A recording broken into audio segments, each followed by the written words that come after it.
नमस्कार. सुंदर उमचा गोवा कार्यक्रमाच्या 11व्या भागामध्ये तुम्हा सर्वांचं हार्दिक स्वागत.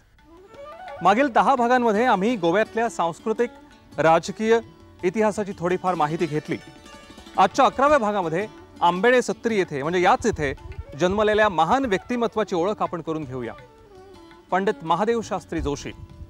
यंदा पंडित महादेव शास्त्री जोशी यांची जन्मशताब्दी. गोमंतकाच्या सत्तरी महालातील आंबेडे गावी जन्म घेतलेल्या या सुपुत्राने ज्ञानक्षेत्रात अलौकिक कर्तृत्व संपादन केलं आहे. प्रयत्नवादाचा मूर्तिमंत आदर्श म्हणजेच पंडित महादेव शास्त्री जोशी. त्यांना अभिवादन करूनच आजच्या आमच्या कार्यक्रमाला सुरुवात करूया. आजच्या गटांची ओळख करून घेऊया. तुम्ही तुमच्या गटाचं नाव सांगा आणि तुमची ओळख करून द्या. नमस्कार, माझ्या गटाचे नाव आहे शंकर रामाणी. मी कुमारी स्मिता पेडणेकर, द्वितीय वर्ष कला शाखा, सरकारी महाविद्यालय साखळी. आपण नमस्कार, मी हर्षा अरुण बर्वे, तृतीय वर्ष कला शाखा, सरकारी महाविद्यालय साखळी. आमच्या गटाचं नाव बाबा बोरकर गट. मी कुमार प्रदीप चंद्रकांत गावास, सरकारी महाविद्यालय साखळी, द्वितीय वर्ष कला शाखा. आपण मी संदीप नागेश गावकर, गव्हर्नमेंट कॉलेज ऑफ साखळी, तृतीय वर्ष कला शाखा. आमच्या गटाचे नाव आहे सैरोबानाथ आंबिये. मी मेधा विठ्ठल कारेकर, सरकारी महाविद्यालय साखळी, कला शाखा, तृतीय. मी Suvarna Ramdas Kedekar, TYBA government college Sakhali. गटांची ओळख झालेली आहे. आपण सरळ प्रश्नोत्तरांकडे वळूया. माझा पहिला प्रश्न शंकर रामाणी गटासाठी. तयार आहात का? हो सर.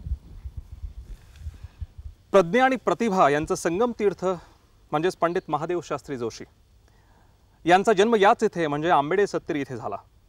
आज त्यांचं घर जरी इथे अस्तित्वात नसलं तरी याच मातीमध्ये त्यांचं बालपण गेलंय.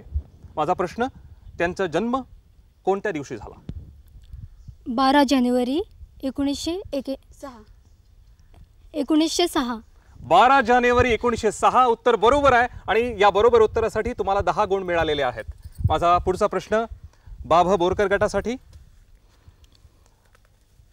आज आहेत तशा शैक्षणिक सोयी त्या काळी नव्हत्या, म्हणजे पंडित महादेव शास्त्री जोशींच्या काळी नव्हत्या. घरून घरी दिल्या जाणाऱ्या अनौपचारिक शिक्षणामुळेच मुलांवर संस्कार होत असत. शास्त्रीबाबांच्या बालमनावर त्यांच्या आजीनं संस्कार केले होते. आजीविषयी लिहिताना शास्त्रीबाबा म्हणतात, माझी आजी शेवटपर्यंत निरक्षरच राहिली, पण आजीला विद्येविषयी अपार प्रेम होतं. शास्त्रीजींच्या 2 आत्मचरित्रात्मक पुस्तकांपैकी कोणत्या पुस्तकात हा उल्लेख सापडतो?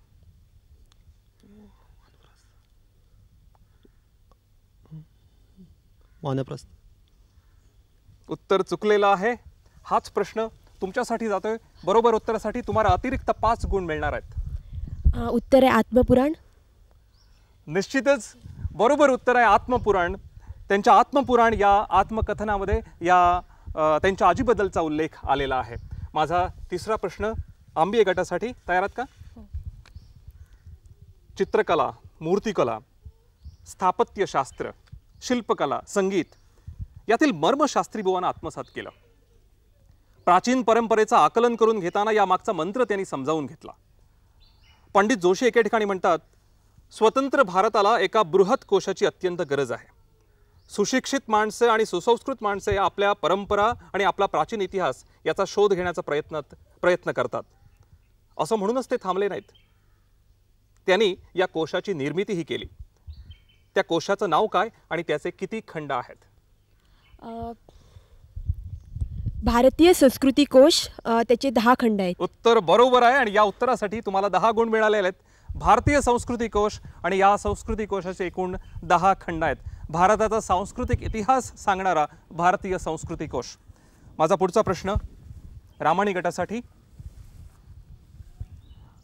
राष्ट्रीय वृत्तीचे बाळकडू प्यालेले पंडित महादेव शास्त्री जोशी गोमंतकाच्या मुक्तीसंग्रामात भाग घेऊ इच्छित होते, पण त्यांचा ज्ञानव्रती पिंडधर्म ओळखणाऱ्या त्यांच्या पत्नीनं त्यांना या मार्गापासून परावृत्त केलं आणि स्वतः त्या मुक्तीसंग्रामात उतरल्या. माझा प्रश्न आहे, गोव्याच्या स्वतंत्रता संग्रामात हिरिरीने भाग घेणाऱ्या त्यांच्या पत्नीचं, त्यांच्या अर्धांगिनीचं नाव काय? सुधाताई जोशी. उत्तर बरोबर आहे. सुधाताई जोशी हे नाव आपल्या सगळ्यांना माहीत आहे. स्वतंत्रता संग्रामात त्यांनी स्वतःहून उडी घेतली. 1955 पर्यंत त्या कारागृहात होत्या. नॅशनल काँग्रेस गोवा या पक्षाच्या अध्यक्षपदाची धुराही त्यांनी काही काळ सांभाळलेली आहे. माझा पुढचा प्रश्न बोरकर गटासाठी. नव्या पिढीवर संस्कार होण्यासाठी त्यांनी एकूण 4 कथामाला लिहिल्या. त्यातील एखाद्या कथामालेचं नाव सांगा.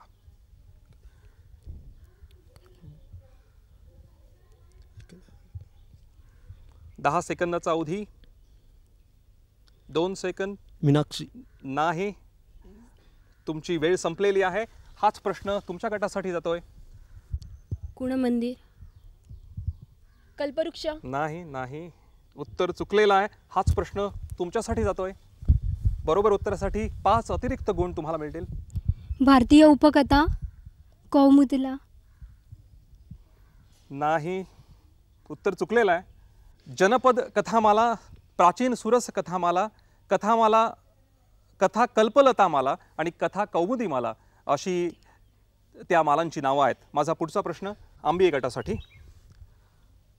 आणखी 2 कथामालांद्वारे त्यांनी महाराष्ट्राच्या संस्कृतीचं दर्शन घडवलं. त्या कथामाला कोणत्या? भारत दर्शन. नाही, महाराष्ट्राच्या संस्कृतीचं दर्शन. उत्तर चुकलेलं आहे. हाच प्रश्न रामणी गटासाठी जातोय. बरोबर उत्तरासाठी तुम्हाला 5 अतिरिक्त गुण.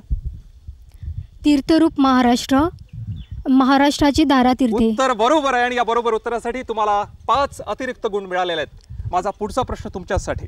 त्यांची प्रसिद्ध झालेली पहिली कथा कोणती? त्यांची प्रसिद्ध झालेली पहिली कथा कोणती? मी कथा संग्रह नाही विचारलेला.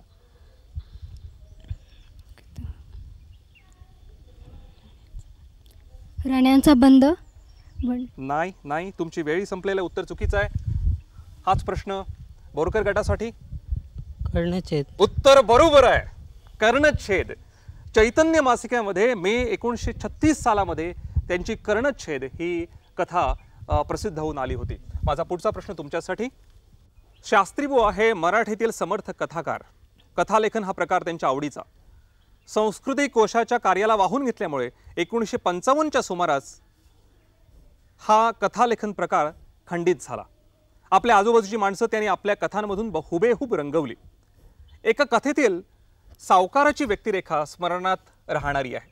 त्या कथेचं नाव काय?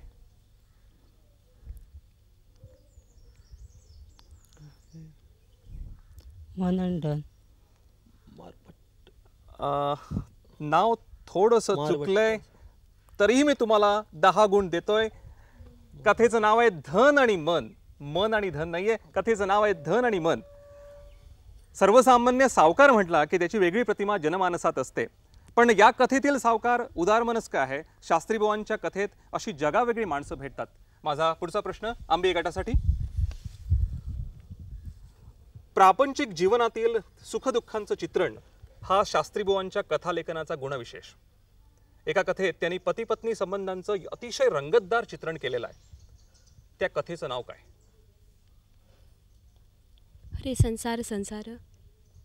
कन्यादान. नाही, दोन्ही उत्तरं चुकीची आहेत. हाच प्रश्न रामणी गटासाठी जातोय. 5 अतिरिक्त गुणांसाठी हा प्रश्न आहे. एका कथेत त्यांनी पती पत्नी संबंधांचं अतिशय रंगतदार चित्रण केलं आहे. त्या कथेचं नाव काय? मानिनी. नाही, धर्मकन्या. नाही, उत्तर चुकलेलं आहे. हाच प्रश्न तुमच्यासाठी जातोय.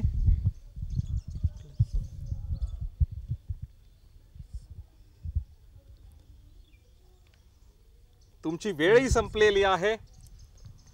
खडकातील पाझर. हॉस्पिटलमध्ये दाखल केलेली सुमा आणि तिचा प्रेमळ पती यांच्या भावजीवनावर आधारलेली ही कथा आहे. माझा पुढचा प्रश्न रामाणी गटासाठी. तळवणी गावचा परिसर, तेथील कुळागरे, तेथील तळे आणि तळ्याकाठी राबून हिरवेगार विश्व निर्माण करणारी माणसं या सर्वांचं चित्रमय वर्णन शास्त्रीबुवांनी एका कथेत चित्रकाराच्या कौशल्यानं केलेलं आहे. ती कथा कोणती?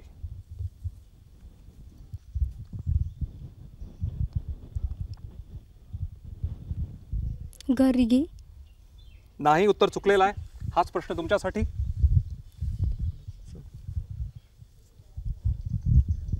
मोर भरती. तुम्ही नीट उच्चारत नाहीये, परत एकदा सांगा. मोर भरती. भरती. नाही, तरीही मी तुम्हाला 5 अतिरिक्त गुण देतोय. या कथेचं नाव आहे मोर भटजी.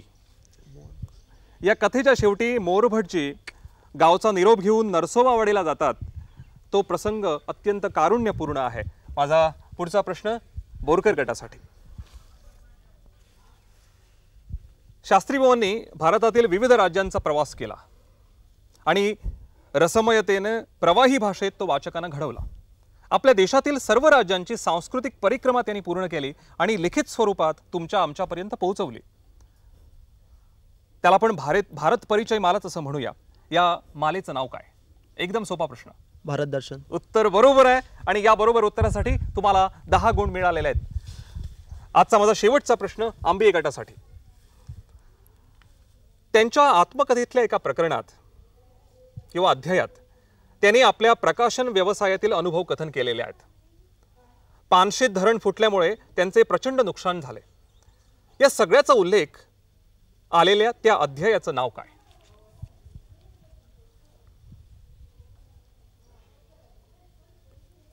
महिपाल.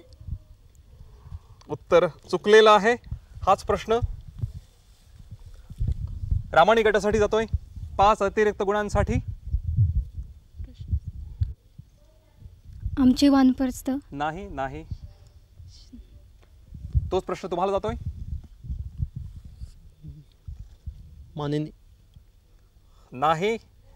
या प्रश्नाचं उत्तर बरोबर उत्तर असं आहे ज्ञानराज प्रकाशन. त्यांची जी प्रकाशन संस्था होती त्याच नावानं त्यांनी हे प्रकरण किंवा त्यांनी हा अध्याय लिहिलाय आणि त्या अध्यायाचं नाव आहे ज्ञानराज प्रकाशन. हीच त्यांची प्रकाशन संस्था. इथे आपली पहिली फेरी संपलेली आहे. फेरीच्या शेवटी आपण गुणांकडे वळूया. रामाणी गट तुम्हाला 25 गुण मिळालेले आहेत. बोरकर गट तुम्हाला 30 गुण मिळाले आहेत, तुम्ही आघाडीवर आहात. आणि आंबे गट तुम्हाला 15 गुण मिळालेले आहेत. आज आपण आंबेडे गावात मुद्दामून इथं आलोय प्रश्नमंचाच्या निमित्तानं आणि त्याचवेळी आंबेडेतल्या काही ग्रामस्थांना जाणते जुने जे लोक आहेत तर त्यांना भेटावं आणि शास्त्रीबुवा कसे होते, कशा पद्धतीनं वागत होते तर ते जाणून घेण्याच्या निमित्तानं आपण भावेंच्या घरी आलेले आहेत. तर इथं आहेत उमाताई भावे. नमस्कार आजी. आपला आणि शास्त्रीबुवांचा परिचय आहे. हो. हां, किती वर्षाचा हा परिचय होता? साधारण 30 वर्षांचा परिचय होता. शास्त्रीबुवा इकडे कधी यायचे आणि कसे राहायचे? राहायला म्हणजे जसे मे महिन्यात आले तर कधी एकटे यायचे, कधी सहकुटुंब यायचे. आले 2 दिवस थांबायचे. एखादी सत्यनारायणाची पूजा करायची, आपल्या गावातल्या लोकांना बोलवायचे, तिथे काही प्रवचन ठेवायचं, असंही त्यांचं हे होतं. एरवी कधी आले तर आपल्या शेजाऱ्याकडेच राहत होते. त्यांची आई होती इथं. आणि इथं शास्त्रीबुवांची आई इथं काय करायची, कशासाठी इथे थांबलेली? त्यांची बाग होती ना इथं, ती विकायच्या आधी ती इथंच होती. बरेच वर्ष होती. मराठीच्या आधी का वर्षभर गेली आहे तिकडे.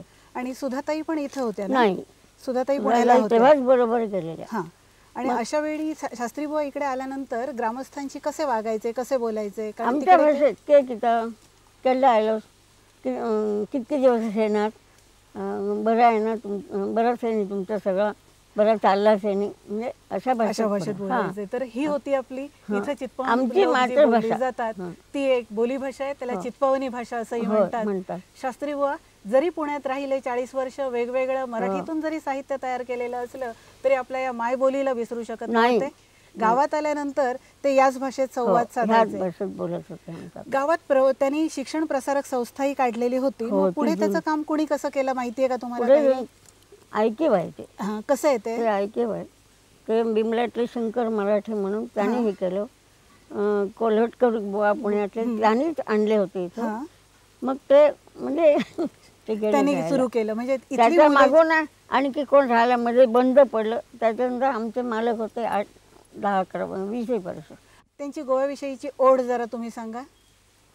ओढ त्यांना भरपूर होती. आपल्या गावाच्या माणसाची, आपल्या घरादाराची अभिमान त्यांना भरपूर होता. हां, ते केळीच्या पानात आणि केळीच्या पानावर वाढ म्हणायचं. ताटात नको आहे. केळीच्या पानात जेवलं की स्वर्गात जेवल्यासारखं वाटतं असं त्यांचं. त्यामुळे मग गोव्यात आल्यानंतर ते अशा पद्धतीने गोव्यातल्या लोकांशी राहायचे, करायचे. आणखी सुधाताई इथं येऊन कशा वागायच्या, कशा राहायच्या? कारण ते त्यांच्या वागण्यात काही फरक नव्हता. तुमच्याशी कशा बोलायच्या वगैरे? पुण्याला राहिल्या इथल्या वागण्यात त्यांचा काहीही फरक नव्हता, कारण त्या गोव्यातल्याही होत्या.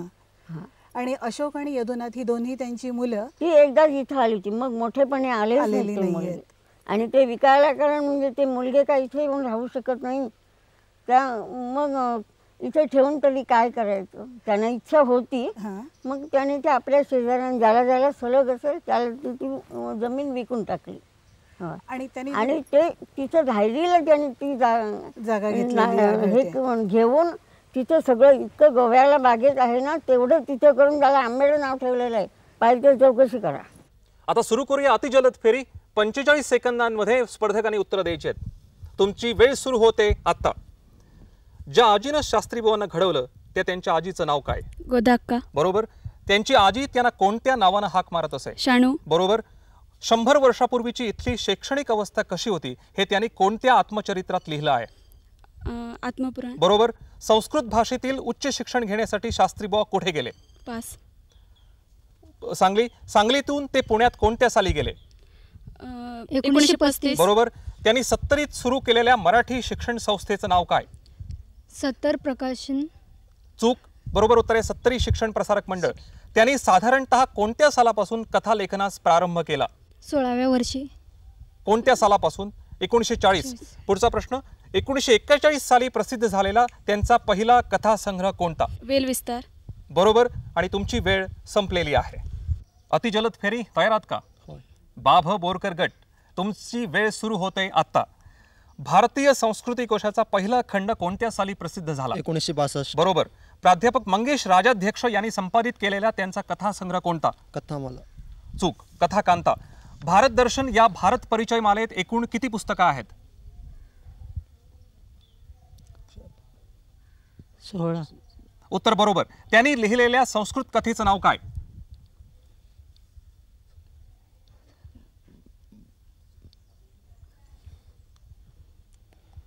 पास. कोणत्या साली त्यांनी कोणत्या साली त्यांना पुणे विद्यापीठानं डिलीट ही पदवी बहाल केली? सन 1990. बरोबर. पर्जन्यकुंड या कथेवर आधारित असलेल्या मराठी नाटकाचं नाव काय? पास. दुरितांचं तिमर जाओ हे बाळ कोल्हटकर यांचं नाटक आहे. अतिजलद फेरीसाठी तयार राहा. 45 सेकंदामध्ये तुम्ही जास्तीत जास्त उत्तर द्यायची आहेत. तुमची वेळ सुरू होते आत्ता. त्यांच्या कन्यादान या कथेवर आधारित हिंदी चित्रपटाचं नाव काय? पास. बहुबेटी 1961.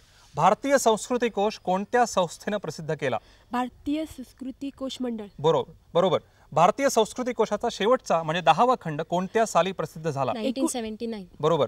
भारत दर्शन कथामालेतल्या शेवटच्या पुस्तकाचं नाव काय? पास. प्रियम भारतम. आत्मपुराण हे आत्मपुराण कोणत्या साली प्रसिद्ध झालं? 1946. चूक. 1985. आत्मपुराणाचे किती अध्याय आहेत? 22 अध्याय. बरोबर. गोव्याच्या स्वतंत्रता संग्रामात सहभागी झालेल्या सुधाताई जोशी यांना किती वर्षे तुरुंगवास झाला? 5. तुमची वेळ संपलेली आहे. उत्तर चुकीचं आहे.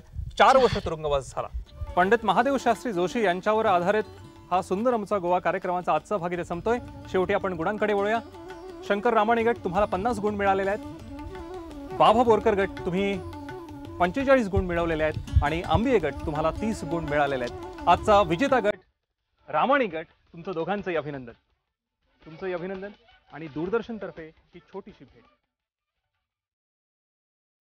सुंदर मुचा गोवा कार्यक्रम इथे संपतोय. पुन्हा आपली भेट 15 दिवसांनी म्हणजे पुढच्या मंगळवारी नाही त्याच्या पुढच्या मंगळवारी पणजी दूरदर्शन कार्यक्रमाच्या मराठी कार्यक्रमांमध्ये. तोपर्यंत निरोप द्या. नमस्कार.